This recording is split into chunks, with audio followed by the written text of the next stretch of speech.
Magandang hapon po sa lahat. Ayan, Luzon, Visayas, Mindanao, kung saan kayong panig ng mundo po. Nagbabalik tayo dito sa aking YouTube channel po, Samuel Soriano TV 29 po. Ayan. Mayroon na naman tayong pag-usapang coins. Tungkol na naman to sa word coins natin na nandito sa ating harapan. Ayan po, magandang hapon po.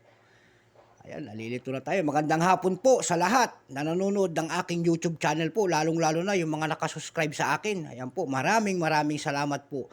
Doon naman po sa nanonood pa, sana pakipindot naman po ang ating subscribe button, and share, and like, para ma-update po kayo doon sa aking gagawin latest pa na mga video po. Dito kayo makakaano ng tunay na presyo ng ating mga coins po. Ayan po.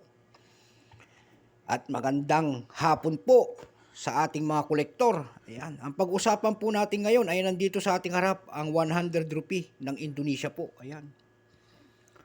100 rupee ng Indonesia. Ayan po, for trade po ng Indonesia, 1997. Ayan po, Bank of Indonesia. Ayan. Agila. 1 rupee po. Kung tawagin, 1 rupee. Ayan po, 1 rupee po.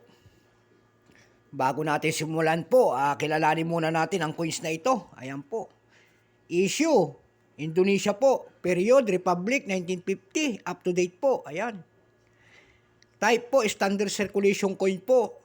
Years, 1991 hanggang 1998. Value po, 100 rupee. Currency, rupee, 1965. Up to date po. Composition, aluminum bronze. May bigat po itong 4.13 grams. May haba po itong 22 mm. May kapal po itong 1.6 mm. Siyempre, ang kanyang shape round.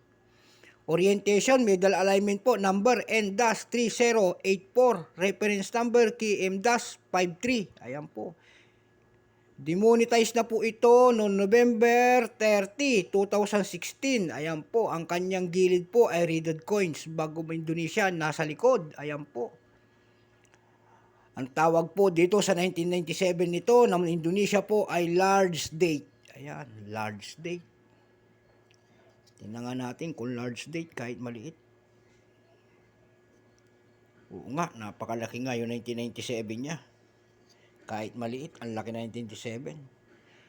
Ang ginawa po doon sa Indonesia po nito ay 21% po. Ayan po, 21%. Ayan. Ayan, ang mintage po nito, kung gaano karami ginawa ang Indonesia, ito po ay 150 milyon piraso po. Ayan.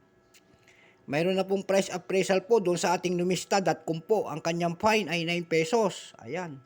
Ang verify 19 pesos. Ang almost uncirculated 23 po. At ang uncirculated po ay 36 pesos. Ayan po.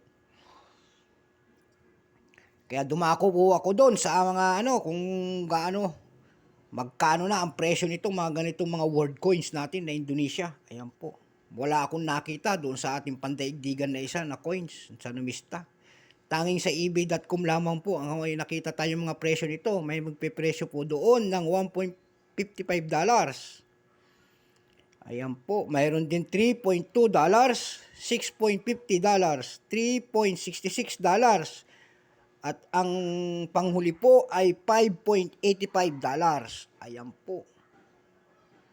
Doon naman sa carousel.com po, PH po, ay may nagbebenta nito doon na nakapost na 50 pesos per piece. Ayan po. Kaya lumalaki naman ang mga presyo at selling price ng ating mga coins pag nakapasok ka na doon sa ating mga platform po. Kasi yan ay may mga charge pa. Pinapatungan nila po. Ayan, kaya tayo nagmamahal ng ating mga coins na binebenta. Pag nakapasok ka po doon, pwede kang magpaskil. Pero may mga agreement doon na susundin mo. Ayan po. So magandang hapon po sa lahat. Luzon, Visayas, Mindanao po. Kung saan kayong panig ng mundo po. Bye-bye.